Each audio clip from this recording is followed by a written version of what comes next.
Hello, my name is Yusuf Kaire, and I'm here today to present the lactate pathways that occur between the muscle and liver.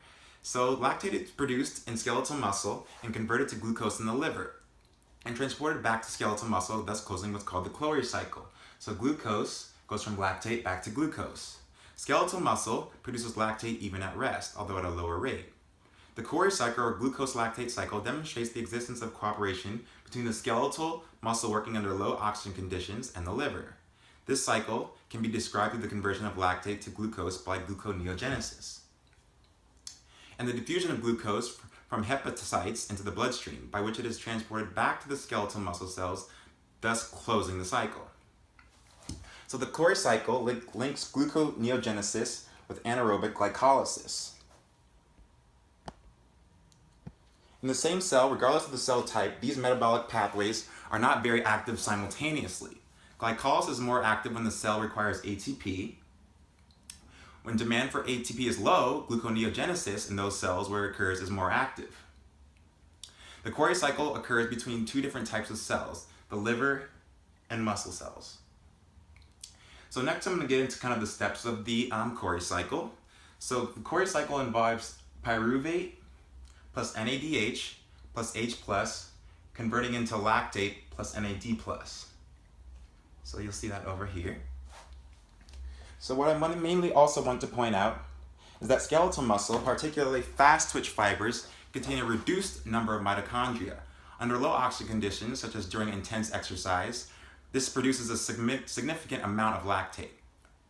The reaction catalyzed by lactate, regenerating NAD plus, allows glycolysis to proceed. Lactate is an end product of metabolism, thus it must be converted back into pyruvate to be used. The plasma membrane of most cells is freely permeable to both pyruvate and lactate, allowing them to reach the bloodstream. Once into the bloodstream, lactate reaches the liver, where it is oxidized to pyruvate in the reaction catalyzed by the liver isoenzyme of lactate dehydrogenase. Then pyruvate enters the gluconeogenesis pathway to be converted into glucose. Glucose leaves the liver, enters into the bloodstream, and is delivered into the muscle, as well as other tissues that need it, such as red blood cells. So you can see that occurring right here. Now, what you need to know also is that lactate is not a metabolic dead end or a waste product of glucose metabolism, and it may have a different fate depending on if it's entering the Clory cycle.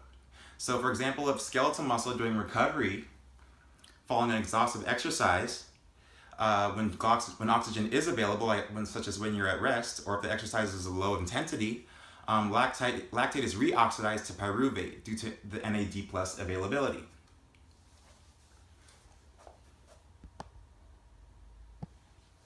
This completely oxidizes CO2 and H2 at the greater production of ATP.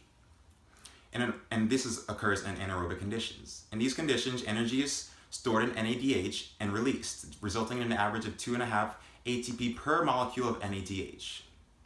Also, lactate can be taken by exclusively aerobic tissues such as the heart to be oxidized to CO2 and H2O. The Clory cycle results in a net consumption of 4 ATP.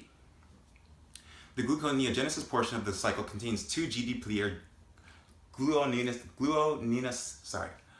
guanosyne 5-triphosphate and 4 ATP molecules per glucose synthesized, that is 6 ATP. So since 2 molecules of lactate are required for the synthesis of 1 molecule of glucose, the net cost is 2 times 3, or 6 high energy bonds per molecule of glucose.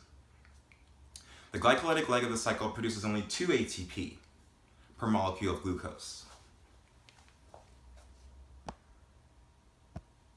So if you wanted to know why more energy is required to produce glucose from lactate than obtained by anaerobic glycolysis, this explains why the Clory cycle cannot be sustained endlessly.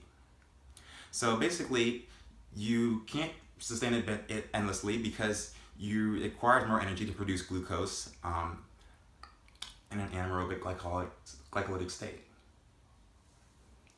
So like I said, particularly fast twitch muscle fibers contracting under low conditions, such as exercising during intense exercise intensities produces a lot of lactate, and in these conditions, anaerobic glycolysis leads to the production of 2 ATP per molecule of glucose. 3 of the glucose comes from the muscle glycogen. However, the rate of ATP production by anaerobic glycolysis is greater than that produced by complete oxidation of glucose. Therefore, to meet the energy requirements of contracting muscle, anaerobic glycolysis is an effective means of ATP production. But this could lead to intracellular accumulation of lactate and a reduction in intracellular pH. This has caused significant fatigue to a person exercising the working muscle. The liver pays the cost of the disposal of a large part of the muscle lactate, thereby allowing the muscle to use ATP for the contraction. The Kaire cycle is also important during overnight fasting and starvation. This is an example of how lactate is produced. So that was kind of the breakdown that I had for you today. If you have any questions, go ahead and let me know. But that was the breakdown, and I would like to thank you so much. Bye.